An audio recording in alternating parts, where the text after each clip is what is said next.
ನಾವು ತಗೊಂಡ್ ಬಂದಿರೋ ವಿಚಾರ ಏನಪ್ಪಾ ಅಂತಂದ್ರೆ ರೈತರ ಬಗ್ಗೆ ಪ್ರತಿ ಬಾರಿಯೂ ಕೂಡ ರೈತರ ಬಗ್ಗೆ ಮಾತಾಡುವಂತ ಸಂದರ್ಭದಲ್ಲಿ ಬಹಳ ದುಃಖ ಅನ್ಸುತ್ತೆ, ಬಹಳ ಬೇಸರ ಅನ್ಸುತ್ತೆ. ಇಂಥ ಪರಿಸ್ಥಿತಿಯಲ್ಲಿ ರೈತರು ಇದ್ದಾರಾ ಅನ್ನುವಂತ ಪ್ರಶ್ನೆಯನ್ನ ಕೇಳುವಂತ ಪರಿಸ್ಥಿತಿ ಈಗ ಸದ್ಯಕ್ಕೆ ನಿರ್ಮಾಣ ಆಗಿದೆ. ಎಂತ ಪರಿಸ್ಥಿತಿ ಅಂತಂದ್ರೆ ಒಂದು ಕಡೆ ಬರೆ ಈ ರೈತರ ಮೇಲೆ ಬಿದ್ದಿದೆ, ಮತ್ತೊಂದು ಕಡೆಯಲ್ಲಿ ಮಳೆ ಕೊರತೆ, ಬಿತ್ತಬೇಕೋ ಬೀಜ ಬಿತ್ತನೆ ಮಾಡಬೇಕೋ ಅಥವಾ ಬೆಳೆ ಬೆಳಿಬೇಕೋ ಅನ್ನುವಂತ ಕನ್ಫ್ಯೂಷನ್ ಅಲ್ಲಿ ರೈತರಿದ್ದಾರೆ. ಮುಂದೆ ಏನಪ್ಪಾ ಅನ್ನುವಂತ ಪರಿಸ್ಥಿತಿ ರೈತರದ್ದು. ಇಂಥ ಸಂದರ್ಭದಲ್ಲಿ ಈ ವರ್ಷದ ಬಿಡಿ, ಆದ್ರೆ ಕಳೆದ ವರ್ಷಕ್ಕೆ ಯಾವುದೇ ರೀತಿಯ ತೊಂದರೆ ಆದಾಗ ಈ ಬೆಳೆ ಹಾನಿ ಆದಂತಹ ಸಂದರ್ಭದಲ್ಲಿ ಅತಿವೃಷ್ಟಿ ಅನಾವೃಷ್ಟಿ ಏನೇ ಆದ್ರೂ ಕೂಡ ಬೆಳೆ ವಿಮೆ ಅಂತ ಇರುತ್ತೆ. ಆರ್ಥಿಕವಾಗಿ ಹೊರೆ ಆಗಬಾರದು ರೈತರಿಗೆ, ಅವರಿಗೆ ತೊಂದರೆ ಆಗಬಾರದು ಅನ್ನುವಂತ ನಿಟ್ಟಿನಲ್ಲಿ, ಜೊತೆಗೆ ಇನ್ನಿತರ ಬೆಳೆಯನ್ನ ಬೆಳಿಬೇಕು ಅನ್ನುವಂತ ನಿಟ್ಟಿನಲ್ಲಿ ಅವರು ಒಂದು ಸಪೋರ್ಟ್ ಸಿಸ್ಟಮ್ ಅಂತ ವಿಮೆ ಅಂತ ಇರುತ್ತೆ.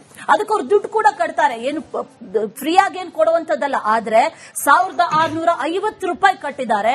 ಅವ್ರಿಗೆ ಸಿಕ್ಕಿರೋದು ಎಷ್ಟು ಅಂತ ನೀವೇನಾದ್ರೂ ಕೇಳಿದ್ರೆ ನಿಜಕ್ಕೂ ಕೂಡ ಶಾಕ್ ಆಗ್ತಾರೆ.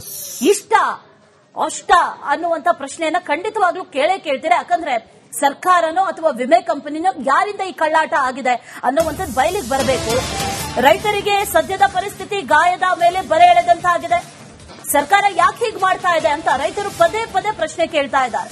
ಬೆಳೆ ವಿಮೆ ಹಣ ಕಂಡು ರೈತರಿಗೆ ಬರ ಸಿಡಿಲು ಬಡಿದಂತಾಗಿದೆ. 2025-26ನೇ ಸಾಲಿನ ವಿಮೆ ಇನ್ನೂ ಬಂದಿಲ್ಲ. ಇತ್ತ ಕಲಬುರಗಿಯಲ್ಲಿ ಬಂದಿದೆ ರೈತರಿಗೆ, ಆದ್ರೆ ಪುಡಿಕಾಸು ಜಮೆ ಆಗಿದೆ. ಸಾವಿರಾರು ರೂಪಾಯಿ ಪಾವತಿ ಮಾಡಿದ್ದಾರೆ, ಆದ್ರೆ ಸಿಕ್ಕಿರೋದು 2 ಅಂಕಿ ಪರಿಹಾರ. ರೈತರ ಖಾತೆಗೆ 34 ರೂಪಾಯಿ, 51 ರೂಪಾಯಿ, 54 ರೂಪಾಯಿ, 69 ರೂಪಾಯಿ ವಿಮೆ ಜಮೆ ಆಗಿದೆ ಅಂತಂದ್ರೆ ಅವ್ರು ಅದನ್ನ ಇಟ್ಕೊಂಡು ಏನ್ ಮಾಡಬೇಕು?